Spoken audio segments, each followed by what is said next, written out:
বোসের সময় এই প্রশ্নটা করেননি, বিনয় কুমারের সময় এই প্রশ্নটা করেননি, বিজয় বর্গীর সময় এই প্রশ্নটা করেননি।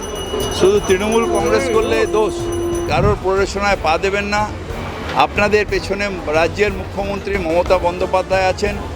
গ্লিমিক প্রেস ছাড়া গিয়ে দেখা করে আসুক, প্রেস ছাড়া কোনো প্রেস থাকবে না, দেখা করে আসুক। সমর্থন করি না, তাকে ওয়ার্নিং দেওয়া হয়েছে, লাস্ট ওয়ার্নিং দিয়ে দেওয়া হয়েছে এবং আমি আশা করি সে আর এই ভুলটা রিপিট করবেন। মুখ্যমন্ত্রী মমতা ব্যানার্জি সেটা করবেন, আপনারা বিশ্বাস রেখে উনি যা বলছেন তাই করবেন। তারপর যখন এয়ারপোর্ট থেকে বডি বেরিয়ে গেল, আপনারা ছিলেন সারা রাত্রি, তখন পরিবারের লোকের সাথে শ্মশানের শেষ কাজটা পর্যন্ত আমি আর অরূপ ছিলাম, করেছি। তখন তাকে দেখা যায়নি, যতক্ষণ প্রেস ততক্ষণ তিনি। আমি এটা বিশ্বাস করি যে মমতা বন্দ্যোপাধ্যায়ের অ্যাডমিনিস্ট্রেশন অত্যন্ত কঠোর। দু একটা ঘটনা হয়ে যায় যেগুলো আমার মনে হয় যে প্ল্যানিং অনুযায়ী হয়। তার কারণ 3 দিন আগের থেকে ওখানে কারা গেছিল, বাইরের থেকে কারা ওখানে ঘোরাফেরা করেছিল, কারা উত্তেজনা সৃষ্টি করেছিল। সুতরাং এইটা অ্যাডমিনিস্ট্রেশন আমার মনে হয় খুব শক্ত হাতে এটা দেখবে। একটা বিশেষ হচ্ছে আজকে আপনাদের রাজ্য কমিটির বৈঠক রয়েছে, উত্তর কলকাতা এবং বীরভূমের কর্মসূচি আছে। কথা বলার পর আজকে তিনি কলকাতায় বৈঠকে উপস্থিত থাকতে চলেছে। আপনারা তো সবাই শৃঙ্খলা রক্ষা কমিটিতে রয়েছেন, দল কোনো এখন পর্যন্ত তার বিরুদ্ধে ব্যবস্থা নিলে বৈঠকে থাকছে।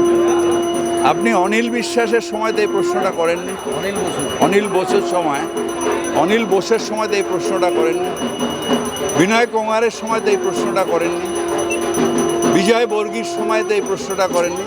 শুধু তৃণমূল কংগ্রেস করলে দোষ, তার সব প্রশ্নকে সম্মুখীন হতে হবে। যেটা করেছে সেটাকে আমরা কেউ সমর্থন করি না, কিন্তু তার মানে এই নয় যে আপনাদের সবসময় প্রশ্ন ফেস আমায় করতে হবে।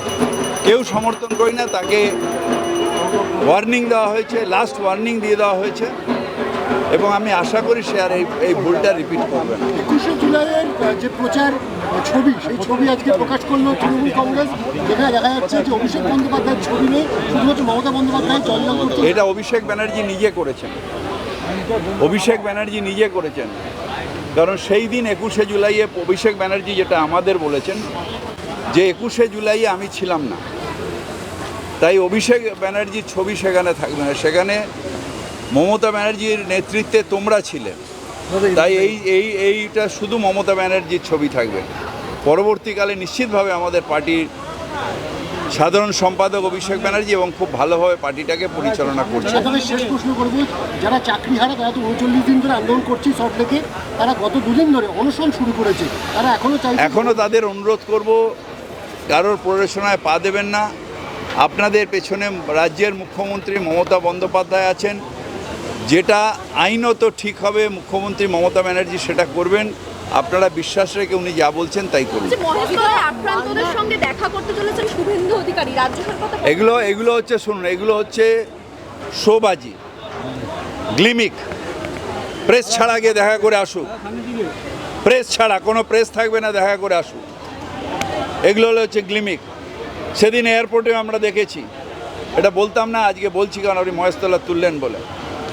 সেদিন এয়ারপোর্টে হিন্দু করে মাথা ঠুকছিল, তারপর যখন এয়ারপোর্ট থেকে বডি বেরিয়ে গেল, আপনারা ছিলেন সারা রাত্রি, তখন পরিবারের লোকের সাথে শ্মশানের শেষ কাজটা পর্যন্ত আমি আর অরূপ ছিলাম, করেছি। তখন তাকে দেখা যায়নি, যতক্ষণ প্রেস ততক্ষণ তিনি। সুতরাং এগুলো দিয়ে রাজনীতি হয় না। বাংলা হান্টের আরো খবর দেখতে নজর রাখুন। বাংলা খবর মানেই বাংলা হান্ট।